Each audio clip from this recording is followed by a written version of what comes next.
Ethan knelt beneath the dim park lights, his hands trembling as he opened the small velvet box. He had imagined this moment 1,000 times, always with her smiling, always with a yes. Instead, Sophie stared at the ring as if it were something foreign, something she never asked for. Her voice was cold when she whispered that he wasn't enough for her. She walked away before he could even respond, heels clicking against the pavement like a countdown to the end of everything he believed in. Hours later, while Ethan sat alone trying to understand what went wrong, Sophie posted a bold message online. "Know your worth, queens." Seeing it felt like a knife turning in his chest. That was the moment Ethan realized he had never truly been her choice, only a placeholder until something better came along. The morning after Sophie left, Ethan woke up to a silence so heavy it felt physical. The apartment looked the same, but everything inside it felt wrong, as if her absence had rearranged the air itself. Her toothbrush was gone, her clothes no longer crowded the closet, and the faint scent of her perfume had already started to fade. Ethan stood in the middle of the living room, staring at the empty spaces she used to fill, unsure of what to do with the sudden emptiness. He didn't cry.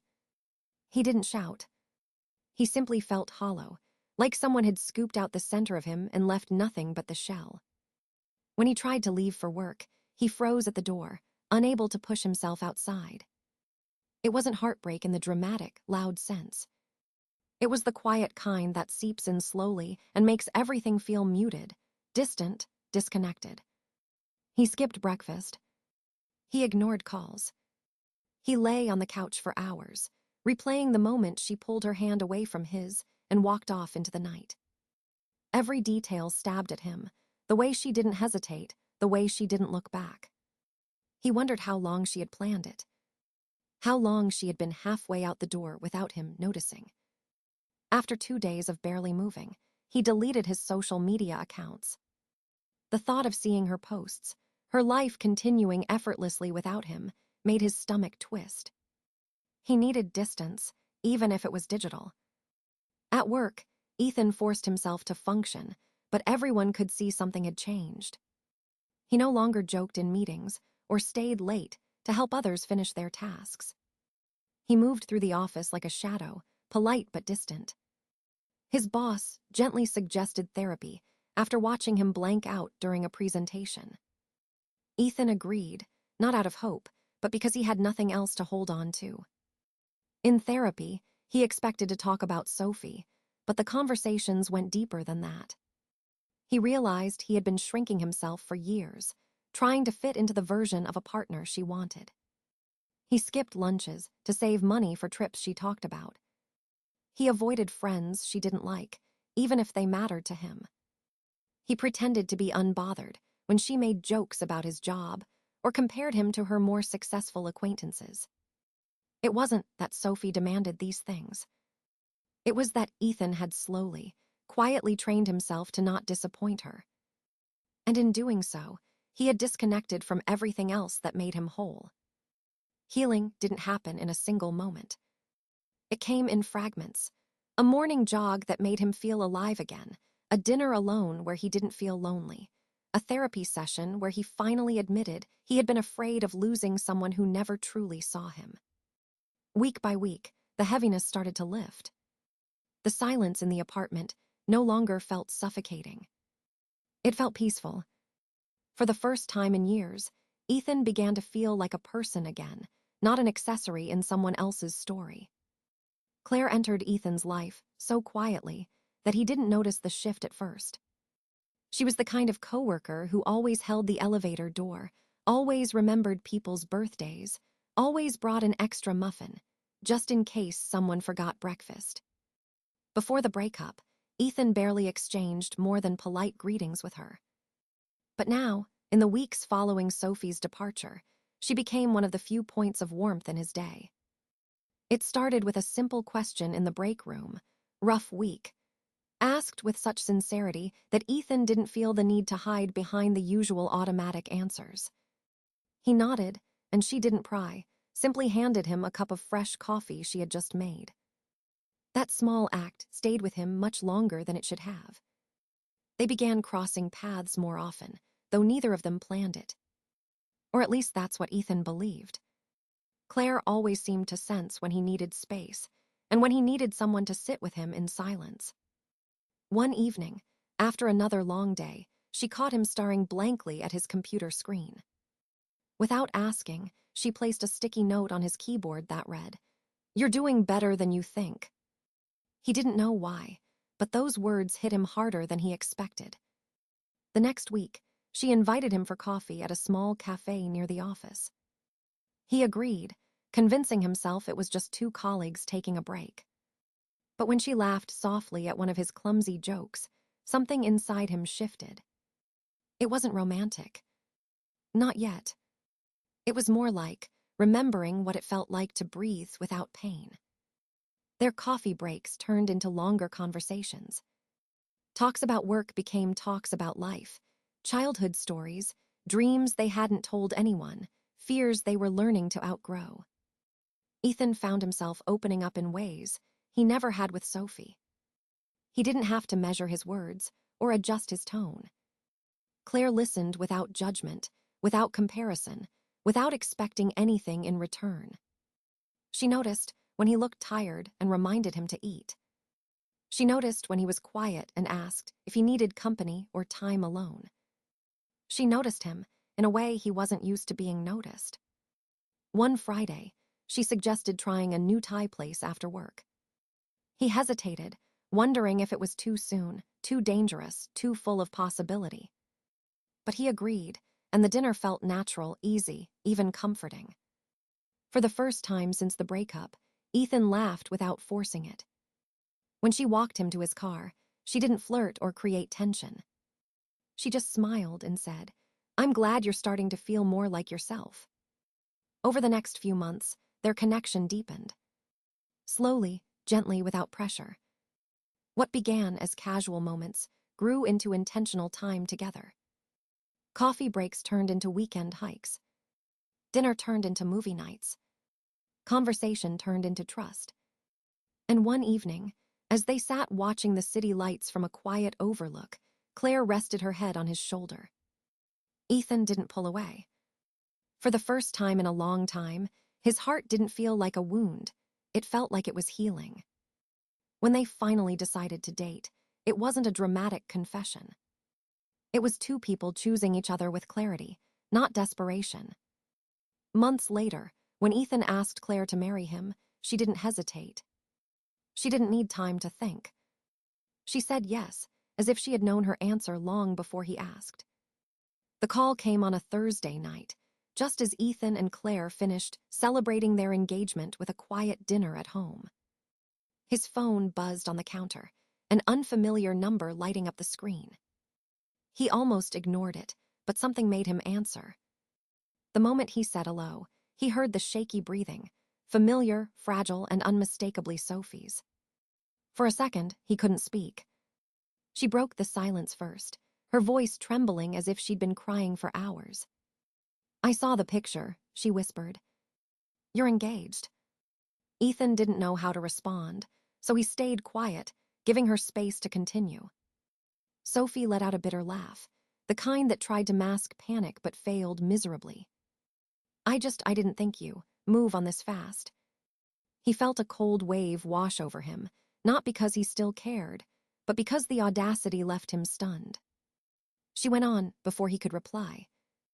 "I thought you'd wait," she said. "Just a year. That's all I needed, a year to figure things out." Those words hit him harder than he expected. A year. Not for them to grow together, not to heal as a couple, but for her to figure things out. It suddenly made sense. The hesitation, the distant behavior in the final months, the way she pulled away without explanation. He felt something inside him click into place, a puzzle piece he didn't realize was missing. Sophie wasn't calling out of regret. She was calling because she had assumed he'd still be there, waiting, holding space for her return. Ethan finally spoke, choosing his words carefully. "You left," he said.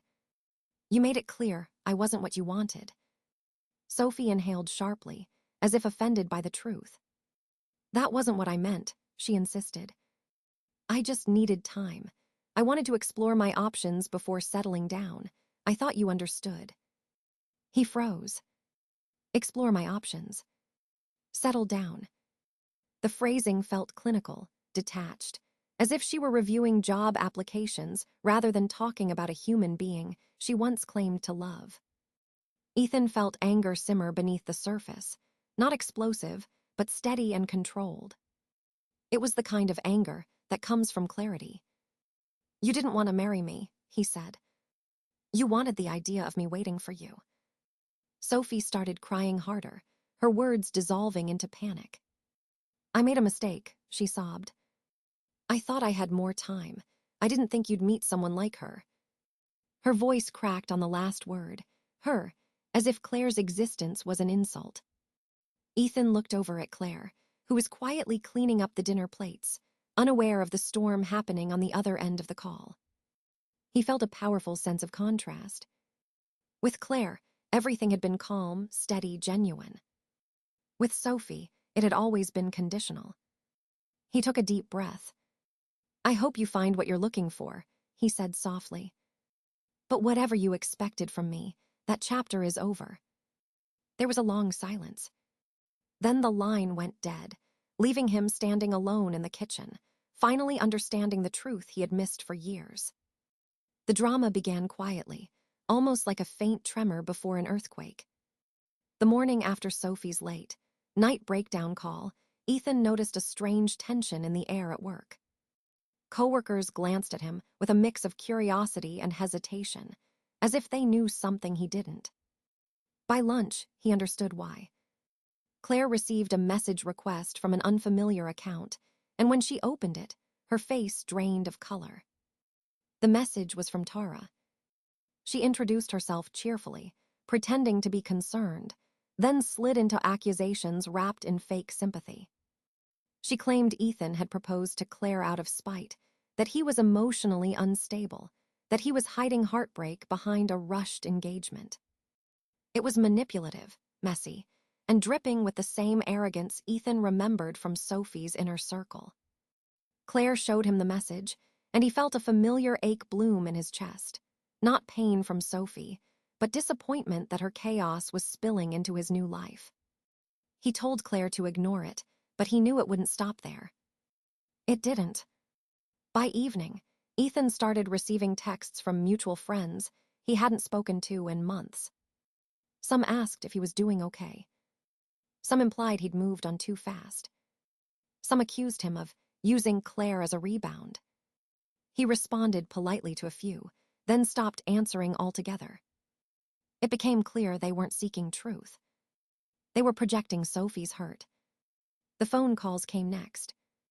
Blocked numbers, private numbers, unknown numbers, ringing at midnight, at dawn, during meetings, during meals. Every time, Ethan let them go to voicemail. Every time, the messages sounded a little more frantic. Sometimes Sophie pleaded, saying she missed him. Sometimes she blamed him for breaking a promise he never made.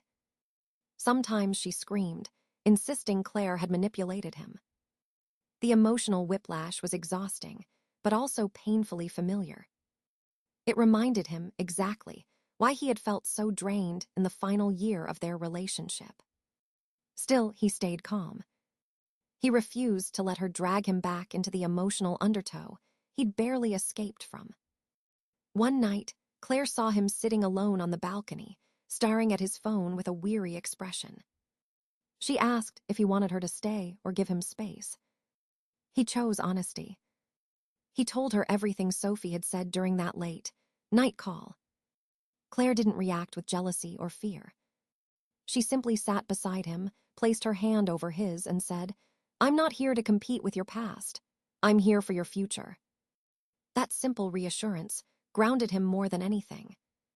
The next day, Ethan sent one final message to Sophie, typed carefully and without anger. He told her he wished her well, but would no longer accept any calls or messages. He told her to respect his relationship, his peace, and his boundaries.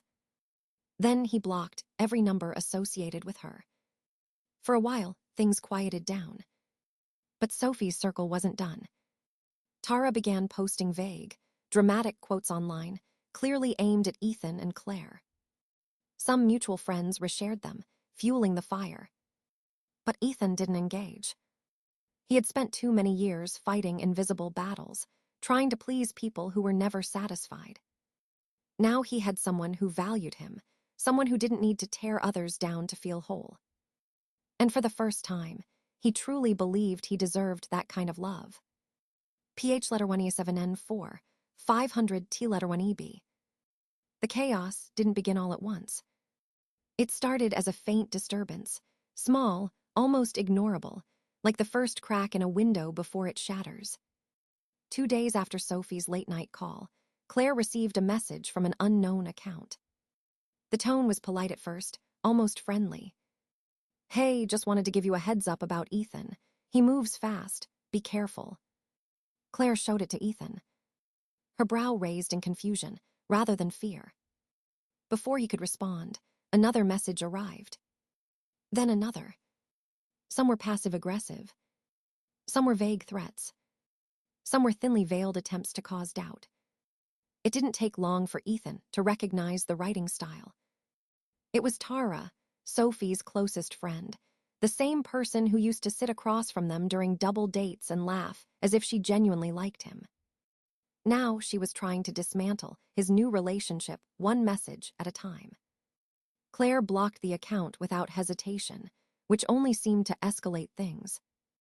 Within hours, Tara messaged several of their mutual friends, spinning a story about Ethan rebounds and emotional manipulation. People who hadn't spoken to him in months suddenly sent texts asking if everything was okay, if he had really moved on too fast, if Claire was the reason Sophie had fallen apart. The narrative was shifting, and Ethan wasn't the one directing it. That evening, his phone rang again. Another unfamiliar number. He didn't pick up. Then it rang again. And again. Different numbers. Different area codes. When he finally answered out of exhaustion, Sophie's voice broke through the line, frantic and breathless. "You can't just block me," she snapped, her tone swinging wildly between desperation and anger. "You don't get to leave me like this." The irony was almost painful. She had left him without a second thought, yet now she couldn't accept that he had stopped orbiting around her. Ethan stayed silent, letting her ramble. She accused him of betraying her, of humiliating her by getting engaged so quickly, of ruining the future she had assumed they'd eventually return to. When he didn't feed the drama, her voice softened too suddenly. "I'm not the villain here," she whispered. "You hurt me more than you know." It was the same script she had used every time she wanted him back under her control. Rewrite the story, assign blame to him, cast herself as the wounded one. But this time, it didn't work. He simply said, "Please stop calling," and hung up. The next day, she tried again through another number. He blocked it. Then she tried through email, fake accounts, even asking mutual friends to pass along messages. Claire stayed calm, but Ethan could see the frustration wearing on her. He felt guilty, even though none of this was his doing. One night, after yet another message from Tara accusing Claire of stealing someone's fiancé, Ethan snapped. Not with anger, but with finality. He wrote one last message. "This needs to stop. I'm done with the past. Do not contact me again." Then he blocked every remaining channel. The silence that followed was uneasy, like the pause before a storm. And the storm was coming. They just didn't know how big it would be. PH letter 1EA7N5, 500 T letter 1EB. The storm finally broke when Ethan stumbled across something he never expected to find. It began with a notification he didn't recognize, a message from a dating app he hadn't used in years. For a moment, he thought it was spam. But the preview text froze him in place. "Your matches have been updated." He opened the app to check the account settings, and that's when he saw it. Sophie's profile. Active. Updated just days earlier. He scrolled through the page, his expression tightening as he read the details she had written about herself. Adventurous. Ambitious. Looking for a man with drive, financial stability, and long-term potential. The same woman who had called him sobbing over the phone was still browsing for better options. His stomach twisted, but not from heartbreak, from the realization of what this meant. She had never wanted him back. She just didn't want him to be happy without her. Curious and uneasy, he dug deeper, checking the account activity logs and connection dates. That's when the truth shattered the last illusions he had. Sophie had been active on the app 2 months before he proposed. While he was planning a future with her, she was searching for someone else. Suddenly, conversations from the past made sense. The nights she claimed to be tired, the weekends she left to visit friends, the emotional distance she hid behind excuses. He wasn't her failed relationship. He had been her backup plan. Ethan felt a wave of calm anger rising, the kind that doesn't burn but crystallizes. He didn't scream. He didn't throw anything. He simply collected screenshots, every timestamp, every message, every detail. For the first time, he wasn't protecting her image. He was protecting himself. That evening, he wrote a long, measured post. No insults, no exaggerations, no bitterness. He simply presented the facts. His proposal. Her rejection. Her dating activity long before the breakup. Her attempts to sabotage his new relationship. He posted it and closed his phone, unsure what to expect. The reaction was immediate. Mutual friends, people who had known him as the quiet, steady one, were stunned. Some apologized for believing Sophie's stories.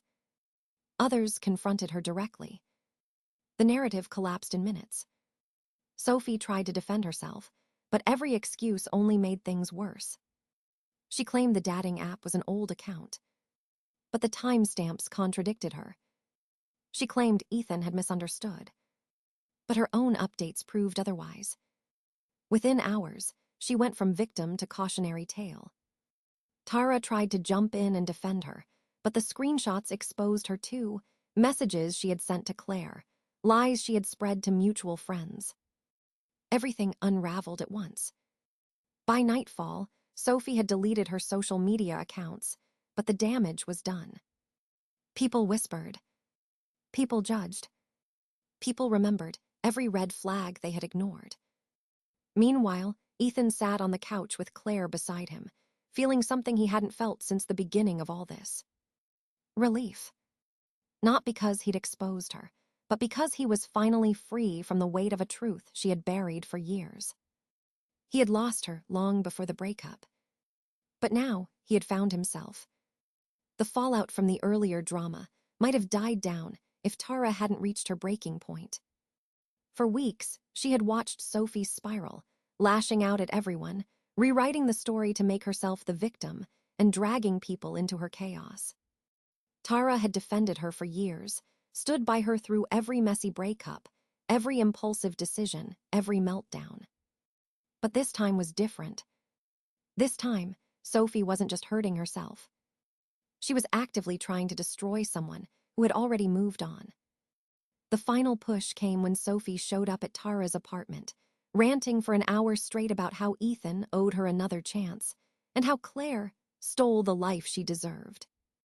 When Tara tried to calm her, Sophie snapped, accusing her of being unsupportive, useless, and jealous. That was the moment something in Tara cracked. She realized she had protected a friend who never once protected her. So she gathered every screenshot, every message, every file Sophie had ever sent her during their years of friendship. And the truth inside them was so much uglier than anyone imagined. The next morning, Ethan received an email from Tara with a simple message. "You deserve to know. Do what you want with this." Attached was a folder full of evidence.